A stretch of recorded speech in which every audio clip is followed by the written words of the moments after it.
ഇന്ത്യയിലെ മുൻനിര NBFC-കളിൽ ഒന്നായ KLM ആക്സിവ ഫിൻവെസ്റ്റിന്റെ രജത ജൂബിലി ആഘോഷങ്ങൾക്ക് തുടക്കമായി.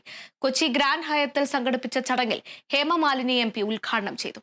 ഇതോടനുബന്ധിച്ച് 25 സാമൂഹ്യ പ്രതിബദ്ധതാ പദ്ധതികൾ പ്രഖ്യാപിച്ചു. സമഗ്രമായ സാമ്പത്തിക സാക്ഷരതാ പരിപാടിക്കാണ് ജൂബിലി വർഷം KLM ആക്സിവ തുടക്കം കുറിച്ചിരിക്കുന്നത്. എംപ്ലോയീസ് സമ്മിറ്റ് ഫോർച്യൂണ 2025ഓടെയാണ് ഒരു വർഷത്തെ രജത ജൂബിലി ആഘോഷങ്ങൾ ആരംഭിച്ചത്. അഭിമാനകരമായ നിമിഷമാണെന്ന് ഉദ്ഘാടനം നിർവഹിച്ച പത്മശ്രീ ഹേമമാലിനി MP പറഞ്ഞു.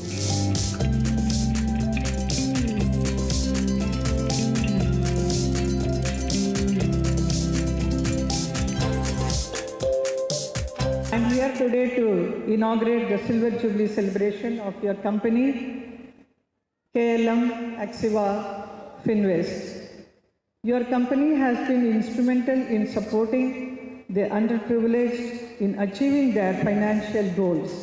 അടുത്ത 5 വർഷത്തിൽ അതിവേഗ വളർച്ചയാണ് കമ്പനി ലക്ഷ്യമിടുന്നതെന്ന് കമ്പനിയുടെ ചെയർമാനും മുൻ ഇന്ത്യൻ അംബാസിഡറുമായ TP ശ്രീനിവാസൻ വ്യക്തമാക്കി. Every activity of this particular institution is meant to give support to those who are at the lower level of society. Reserve bank മുൻ എക്സിക്യൂട്ടീവ് ഡയറക്ടറും IDFC ഫസ്റ്റ് ബാങ്ക് ഇൻഡിപെൻഡന്റ് ഡയറക്ടറുമായ S Ganesh Kumar KLM Axiva financial literacy മിഷന്റെ ഉദ്ഘാടനം നിർവഹിച്ചു. രാജ്യത്തിന്റെ സാമ്പത്തിക നയത്തെ പിന്തുണച്ചുകൊണ്ട് India's decade എന്ന തീമിൽ സംസ്ഥാനത്ത് നടത്തുന്ന ഫിനാൻഷ്യൽ കോൺക്ലേവുകൾ രാജ്യവ്യാപകമാക്കും. രാജ്യവ്യാപകമായി ഐഡിയത്തോൺ സംഘടിപ്പിക്കും. 2030ലേക്കുള്ള റോഡ് മാപ്പ് സമ്മേളനത്തിൽ അവതരിപ്പിച്ചു.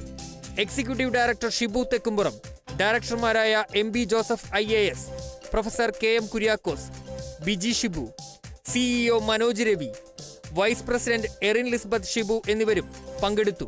ഹേമമാലിനിക്ക് ആദരമായി അവരഭിനയിച്ച സിനിമകളിലെ രംഗങ്ങളും പരിപാടിയിൽ ആവിഷ്കരിച്ചു.